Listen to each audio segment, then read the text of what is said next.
देश और देश के जवानों ने आरएलपी को सड़कों पर लड़ते हुए देखा, और जब सेना को ठेके पे दे दिया, जब अग्निवीर के नाम से नई योजना लागू की गई, उस भर्ती के अंदर यह कह दिया कि सेना में जाना है 4 साल के लिए जाओगे और 25% वही सेना के अंदर रहेगा जो अफसरों की चमचागिरी करेगा। ये अफसरों को पसंद होगा जब मोदी काम कर रहा है। अरे मेरे भाइयों, जवान ताकत है, युवा जिसने बड़े बदलाव और बड़ी क्रांतियों की अगुवाई की, सम्मान को ठेस लगी तो पूरे देश के अंदर एक ही व्यक्ति मोदी से लड़ने के लिए आया, वो नागौर का सांसद था, जिसने कहा कि अग्निवीर बंद होना चाहिए। और लोकसभा ऑल पार्टी मीटिंग और जोधपुर में 2 लाख जवानों की रैली करके संदेश दिया, मोदी जी हम उस किसान कौम से आते हैं जिस किसान कौम ने आपको झुकाया था। 1000 की शहादत के बाद आपने 3 कृषि बिल वापस लिए थे। तैयार हो जाओ, दिल्ली की ओर आ रहे हैं। और डरे हुए मोदी ने 25% की जगह बोला कि 50% को रख लेंगे और 50 को वापस भेज देंगे। यह तो एक दाढ़ का परिणाम था। यह सेमीफाइनल है। वोट की चोट से संदेश दो, उठो, अपनी ताकत को पहचानो। एक व्यक्ति जिसने पूरी जवानी इस किसान जवान के लिए समर्पित करती, वो चाहता तो 2003 के अंदर वसुंधरा के साथ बैठ के सत्ता का आनंद ले सकता था। वो 8 में पाड़ा बदल के 13, 18 और 19 में मोदी के साथ रह के वो मंत्री बन सकता था। लेकिन उसने कहा कि किसानों को आवश्यकता है, जवानों को आवश्यकता है। पूरी जवानी समर्पित करके उसने आपको लड़ना सिखाया, अन्याय के खिलाफ लड़ना सिखाया। ये वही इलाके हैं जहां ज्ञापन लेने के लिए एक हेड कांस्टेबल आता था, अब जब चाहे एसपी आ जाता है, जब चाहे डीजी, कमिश्नर और चीफ सेक्रेटरी सड़कों पर बुलवाए। ये नागौर के सांसद हनुमान की लड़ाई का ही परिणाम है। भाइयों, कई लोग ये भी कहते हैं कि हनुमान जी ने आपको क्या दिया, कैसे नहीं दिया। आत्मसम्मान, स्वाभिमान, और इतने स्वाभिमानी बना दिया कि कई बार तो मेरे से झगड़ा करने लग जाते हो। फिर मैं मनाता हूं, अरे मेरे से मत करो, मैं ही तो हूं तुम्हारा भाई। करे ठीक है, ठीक है। ये लड़ना मैंने ही सिखाया आप लोगों को। और एक चीज ये भी, लोग कहते थे कि हनुमान बेनीवाल सांसद बन जाएगा तो जातिवाद हो जाएगा।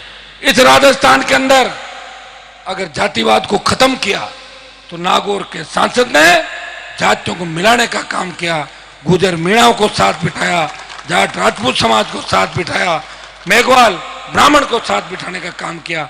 अगर सबसे ज्यादा इस प्रदेश की सड़कों पे और पार्लियामेंट के अंदर देश के प्रमुख 10 सांसदों के अंदर सबसे ज्यादा लड़ाई लड़के इस देश प्रदेश के मामले उठाए, राजस्थान को विशेष राज्य का दर्जा, ईआरसीपी जो हमारा 13 जिलों की योजना है, पेट्रोल डीजल की बढ़ती कीमतें, टोल मुक्त राजस्थान, कर्ज मुक्त किसान, मुफ्त बिजली, बेरोजगारी भत्ता, रोजगार और सशक्त लोकायुक्त की बात अगर किसी ने करी, भय मुक्त अपराध मुक्त राजस्थान की बात करी, जिसने बजरी माफिया का बैंड बजाया, जिसने भू माफिया पर्यटन माफियों को रास्ता दिखाया, वो नागौर का सांसद है जो खुद के लिए लड़ रहा था।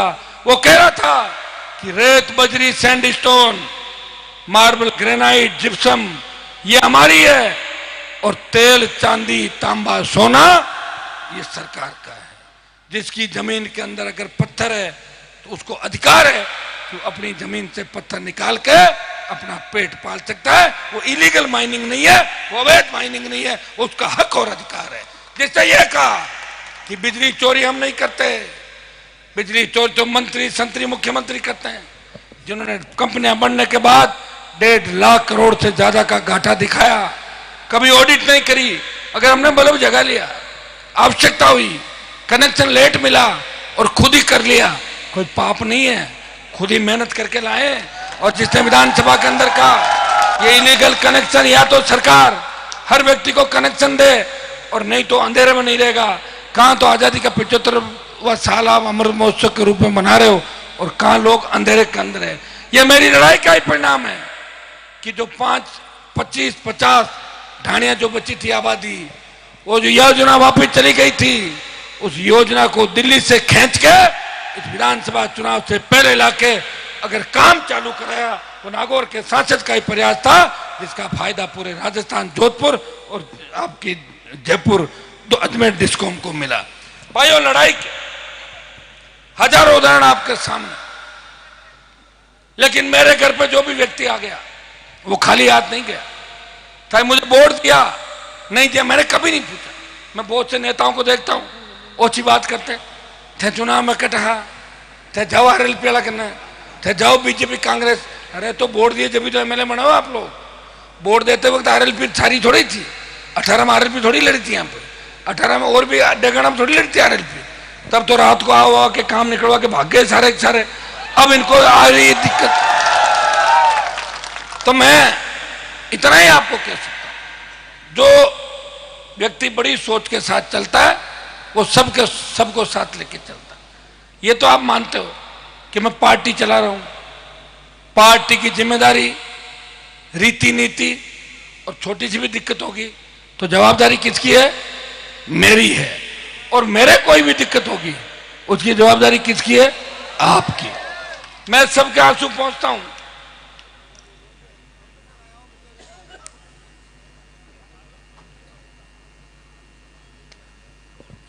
कई बार लगता है मैं परेशान हो जाता हूं। आज सुबह मुझे लगा आजाद समाज पार्टी और आरएलपी ने मिलकर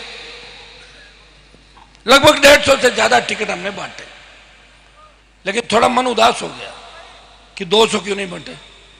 प्रयास किया था, कोशिश की, जोश भरने का प्रयास किया। अब लोगों का आप देखिए, सुनिए, कई मजबूत व्यक्ति जो मेरे से हां करके गए कि साहब टिकट की सूची थोड़ी देर से निकालना। वो क्यों? बोले हमारा कांग्रेस की लिस्ट में नाम आने वाला। तो ठीक है, तो मैं आपका इंतजार कर लूं? हाँ साहब, कोई नए को मौका मत देना, मैं मजबूत आदमी हूं, लड़ रहा हूं। ठीक है भाई, कांग्रेस की सूची आती है। क्या नेताजी बात हुई? बात तो हुई, लेकिन 4-1 दिन रुक जाओ, बीजेपी की सूची आने वाली, मारे बटे नाम चल रहे हो बीजेपी की सूची आ गई। अरे नाम नहीं आया, लड़ लो, नहीं तो किसी और को उतारूंगा। एक काम करो, अब क्या हमारी बात मानो हनुमान जी, मैं निर्दलीय लड़ूं और थे मैंने सपोर्ट कर दो। अच्छा, मैंने कहा फिर क्या होगा? बोले साहब लोग एक बात कहते हैं कि आरएलपी के अंदर अगर चले गए तो वापस नहीं भागोगे। मैंने कहा वापस भागना कहाँ है? क्या कांटा, गहलोत, वसुंधरा, मोदी के एक एमएलए की जरूरत पड़े तो 4 मंत्री बन जाऊं फट देने को निर्दलीय। बताओ कैसी सोच के लोग, तुम वो जीतोगे ही नहीं। आपकी जो भावना ही सही नहीं है तो चुनाव कैसे जीतोगे? मैं धन्यवाद करूं लच्छाराम जी को, पूरी पर्वत सर की टीम को। एक मन मिले हुए थे, एक झटके के अंदर सब लोग एक होके आए और मैंने उनको धन्यवाद दिया।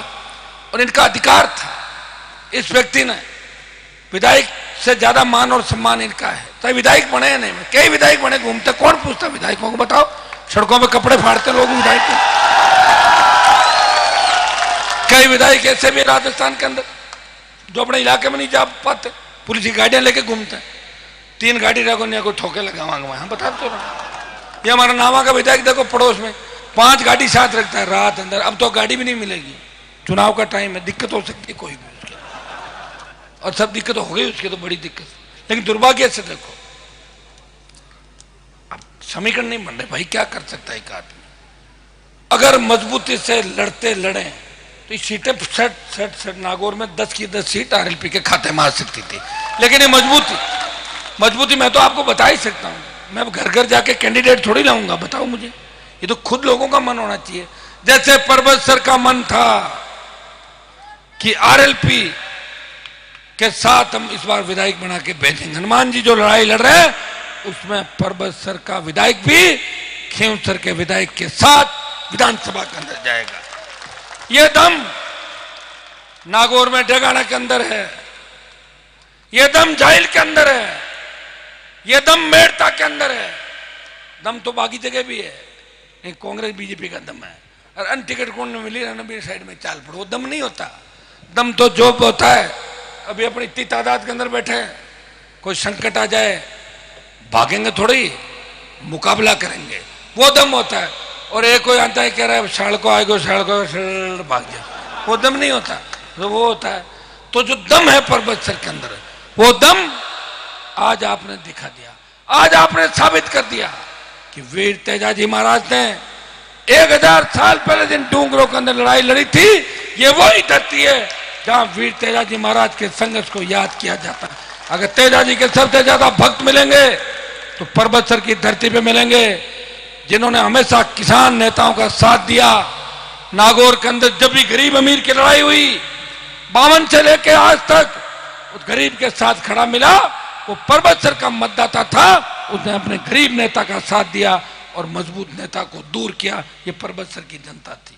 दुर्भाग्य से हमें कुछ भी नहीं मिला, विकास में पीछे रह गए। मैं भी जब सांसद बना, 3-4 केंद्रीय विद्यालय खुलवाए, मोदी को छोड़ा, छोड़ते ही उनको रोक लिया। चिंता नहीं करना, अभी तो एमपी हूं मैं। आपको ये भी घबराने की जरूरत नहीं कि सरकार में ये हो जाएगा, वो आप चिंता ही मत करो। जो भी सरकार आएगी, डंडा अपना ही चलेगा राजस्थान के अंदर। आप निश्चित हो जाओ, खुल के वोट डालो। लच्छाराम जी को जिताना है भारी वोटों से, और जितने ज्यादा वोटों से लच्छाराम जी जीतेंगे, वो चाहे कोई सी पार्टी का राज बने, हमारे बिना राज राजस्थान में नहीं बनेगा, ये तो तय हो गया। और कोई बड़ी बात नहीं कि नौजवान और किसान अगर लहर चला दे, पिछड़ा तबका अल्पसंख्यक ऐसी लहर चले कि हमारे गठबंधन की जबरदस्त सीटें राजस्थान के अंदर आए, तो सरकार आपकी खुद की आ जाएगी राजस्थान के अंदर। भाई नागौर के अंदर देख लो आप, अभी जो हालात बने, 5 सीटों पे आरएलपी लड़ रही है, 5 को मजबूत मान रहे, 5 ही आ रहे हैं आरएलपी वाले। बीजेपी का तो 1-2 जगह टक्कर बता रहे हैं, हो सकता है, और 1-2 जगह कांग्रेस की टक्कर बता रहे हैं। ये स्थिति नागौर डिस्ट्रिक्ट की है, हर जगह यही हालात, हर जगह बीजेपी के नेताओं की धड़कनें भी बढ़ रही है। गहलोत साहब ने भी शुरू कर दिया, देखो कौन जीत रहा, नजरों को पकड़ लो, पहले ही घूमने लग गया अभी से।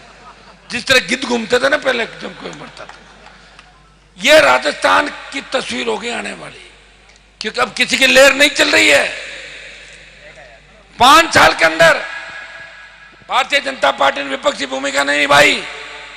जब पेपर लीक हो रहे थे, जब हमारी बहन बेटियां अबला, नारी की चीख पुकार सुनने वाला कोई नहीं था, जब माफिया का आतंक राजस्थान के अंदर था, शराब किसान के बेटों को गोलियों से भूना जा रहा था, तब भारतीय जनता पार्टी आंदोलन नहीं कर रही थी। भाजपा के बयानवीर नेता जो अखबार में फोटो छपाने के लिए कंपटीशन के साथ 11 बजे बयान देते थे, हम जांच करा देंगे, और फोटो छपा लेते थे। लेकिन सड़क पे मैंने बीजेपी को लड़ते हुए नहीं देखा। सड़क पे 5 साल इस प्रदेश के लिए कोई लड़ा है, वो राष्ट्रीय लोकतांत्रिक पार्टी है, जिसने हर मुद्दे पर लड़ाई लड़ी, हर आंदोलन किया, और हर आंदोलन के अंदर जीत हासिल की। और सबसे बड़ी बात बताऊं, मैं सत्ता के लिए नहीं लड़ा कभी भी। जब प्रदेश में छात्र संघ के चुनाव बंद हुए, मेरे छोटे भाई मेरे पास आए, मैं यूनिवर्सिटी का अध्यक्ष था, कहा भाई साहब एक बार आप चलो। वो तो होशियार है सारे राजस्थान यूनिवर्सिटी के बच्चे, उनको पता था कि एक बार इनको ले आओ फिर जा नहीं पाएंगे वापस। वो तो मेरे से ज्यादा होशियार निकले। मैंने कहा मैं आ जाऊंगा, फिर क्या होगा? बोले एक बार आ जाओ फिर बात कर लेंगे। वहां ले जाकर बिठा लिया मुझे, कि अब आगे तो जाने नहीं देंगे, चुनाव कराओ।